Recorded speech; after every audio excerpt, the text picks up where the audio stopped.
Magandang gabi, mga kaibigan. Magandang umaga kung nasaan man po kayo ngayon, ha? Mga kabataan, mga OFW sa abroad, mga patriotiko nating kababayan. Welcome back sa channel. Ako si Lan ng hashtag #WalkWithLan. At ngayon may mainit na balita na talagang nagpapakulo ng dugo ng marami sa atin. Senador Marcoleta na puno na may ethics complaint na binabalak laban kay dating Mr. Clean na si Ping Lacson. Bakit? Dahil sa isang edited video na nagpapakita ng maling bersyon, no? Ng kanyang pahayag tungkol sa ating sovereign rights sa Kalayaan Island Group. Mga kaibigan, sa panahon ngayon ng deepfakes at misinformation, ang kalaban ang isang senador na gumagamit ng splice video para magmalaki o magsira sa kapwa senador. That's not just politics, that's a direct attack on truth and integrity. Ngayong episode na ito, ilang mga minuto tayo na matindihang pag-aaral, bakit dapat suportahan si Marcoleta dito, bakit questionable ang galaw ni Lacson, at bakit importante ito sa future ng West Philippine Sea at ng Senado mismo. Stay tuned, like at subscribe para hindi kayo ma-miss out. Una, balik tayo sa facts. Noong February 8 sa Commission on Appointments Committee hearing on National Defense, tinanong si Marcoleta tungkol sa Kalayaan Island Group, ang bahagi ng West Philippine Sea na atin talaga base sa UNCLOS at arbitral ruling. Sinabi niya, align sa official position, we will fight what is legally ours. Pero bigla may lumabas na video sa official page ni Lacson, edited, spliced daw, na nagpapakita na parang si Marcoleta ay sumusuko o hindi matapang. Sabi ni Marcoleta sa TV program niya, in-splice ni Senator Ping at ngayon drafted na ang ethics complaint para sa Senate Ethics Committee. Bakit kailangan i-edit ang video kung totoo naman ang sinasabi mo? Para bang magmukhang mas matapang ka o para iwasan ang totoong debate? Suspicious match. Mga kabataan, mga OFWs na nagpapadala ng pera para sa bayan, tignan natin si Senador Rodante Marcoleta. Siya yung laging vocal sa korupsyon, sa Chinese aggression, sa pagtatanggol ng ating karapatan. Hindi siya natatakot magsalita kahit laban sa malalakas. Sa issue na ito, hindi siya nagpapatalo sa manipulation. He stands for truth. Kung may false narrative na pinapalaganap gamit ang Senate resources, dapat may pananagutan. Sa ethics rules ng Senado, prohibited ang conduct unbecoming of a senator, kabilang na ang deliberate misrepresentation. Kung proven na splice ang video, that's not just editing. That's disinformation na maaaring magdulot ng public confusion sa sensitive issues like West Philippine Sea. Si Lacson po, dating presidential candidate na ibigay ang katotohanan, ngayon ay i-edit ang katotohanan. Come on, that's next level irony. Mga kababayan, sa mundo ng kung saan ang kasinungalingan ay nangingibabaw, ang katotohanan ang unang sinisikil. Pero kasama kayo, magpapatuloy tayo sa laban, walang takot, walang kinikilingan at laging handa para sa bayan. Sumali na sa aking YouTube channel membership sa hashtag #WalkWithLan at tulungan natin ang channel na maabot ang 100,000 subscribers. Ang inyong suporta ang susi sa kalayaan natin para ipagpatuloy ang pagbabalita ng katotohanan. Salamat at kita-kits sa laban.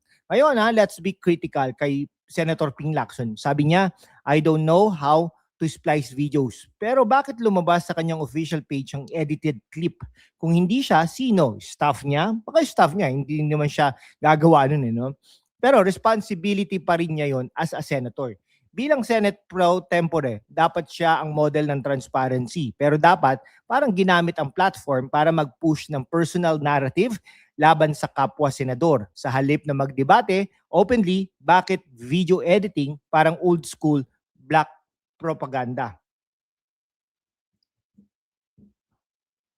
Kaya bilang Senate Pro Tempore, dapat may siya, no? Pero nung una, tinanong niya si Marcoleta sa Blue Ribbon hearing, heated exchange. Pero fair game yon Pero pagkalabas, bakit i-distort? Parang hindi confident sa sariling arguments. Si Ping na dating anti-trapo, ngayon ay parang naglalaro ng cut and paste journalism. That's not reform, that's regression. Mga estudyante, mga bagong botante, ito ang future natin. Kung sa Senado mismo may ganitong manipulation, paano pa sa national issues? West Philippine Sea ay hindi lang mapa, buhay ng fishermen, security ng bayan. Kung payag tayo, sa edited truths, matatalo tayo sa information war. Kaya suporta kay Marcoleta dito hindi personal kundi para sa principle. Kayo ba? Papayag na i-edit ang katotohanan para lang manalo sa argumento? Comment down below.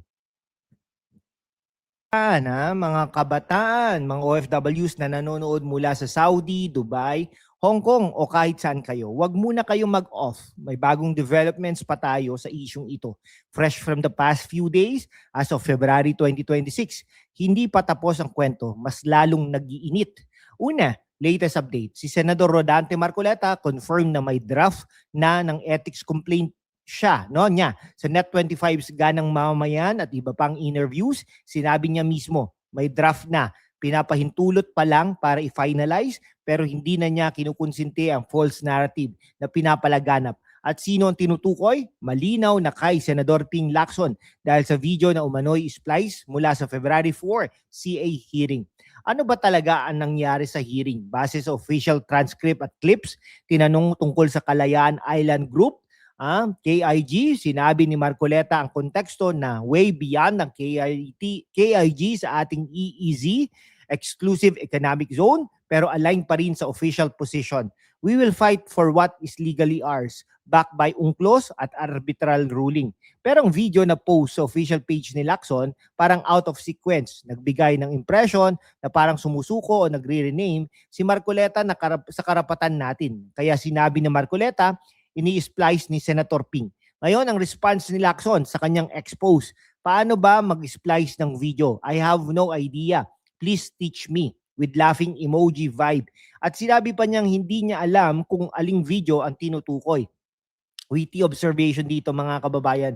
Bilang isang tech-savvy na senador, dating presidential candidate at Senate pro tempore, hindi niya alam mag-splice. Sa panahon ngayon, kahit grade 10 student, kaya na yan sa CapCut o iMovie. Kung hindi siya, bakit nasa official page niya ang clip na yon? Staff ba? Okay. Staff ba? Pero accountability pa rin niya. Responsibility comes with the position.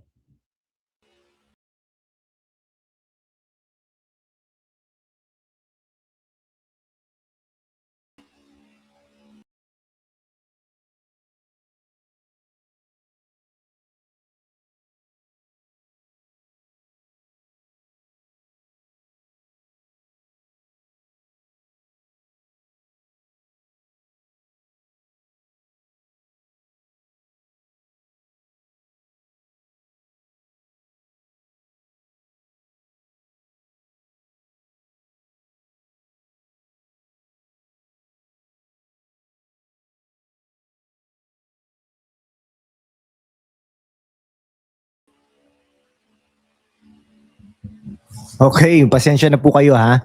Bilang isang tech-savvy na senador, dating presidential candidate at Senate pro tempore, hindi niya alam mag-splice. Sa panahon ngayon, kahit grade 10 student, kaya na yan sa CapCut o iMovie. Kung hindi siya, bakit nasa official page niya ang clip na yan? Staff ba? Pero accountability pa rin niya yon ha. Responsibility comes with the position.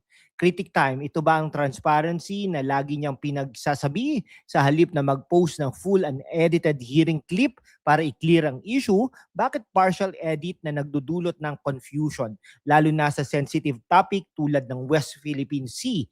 Kung sa Senado mismo may ganitong creative editing, paano pa tayo magtitiwala sa information na nagmumula sa gobyerno? Okay, intellectual angle ha para sa inyo mga estudyante at young professionals. Sa ethics code ng Senado, Senate rules, bawal ang conduct and becoming, kabilang ang deliberate misrepresentation o actions na nagdudulot ng public distrust. Kung proven na may splicing for misleading narrative, hindi ito simpleng personal beef. It's an attack on institutional integrity. At sa panahon ng misinformation at Chinese propaganda sa WPS, kailangan natin ng mga leader na nagpro-promote ng truth, hindi ng edited versions para magmukhang matapang o tama. Kayo ano ang sa tingin ninyo? Papayag ba tayo na I don't know how ang defense kapag may questionable post sa official account? Comment down below, splice or spies? O Marcoleta, tama? Poll ko yan sa community tab mamaya. Vote na. At para sa mga OFWs, ang taxes nyo, remittances nyo, pinupondohan ang Senado na ito. Dapat ba maging platform ito ng personal attacks via edited content o dapat panindigan ang katotohanan para protektahan ang soberenya natin? Para rin sa future ng mga anak nyo dito sa Pilipinas. Si Marcoleta dito hindi siya nagre-react lang para sa ego, nagtatanggal siya ng katotohanan kahit na controversial siya sa ibang issues. Sa part na ito, tama siyang tumindig, hindi personal laban kay Lacson para sa prinsipyo. Kaya mga kababayan, abangan natin. Kung mag-file nga si Marcoleta sa Ethics Committee, magkakaroon ng formal hearing at doon pwede na ma-verify and full transcript versus ang video. Sana maging lesson ito sa harap ng senador. Huwag gamitin ang power para mag-edit ng realidad. Drop your thoughts sa comment section. Sino sa tingin ninyo ang may point dito? Like kung pro-truth kayo. Share kung gusto ninyong marinig ang full side ng issue.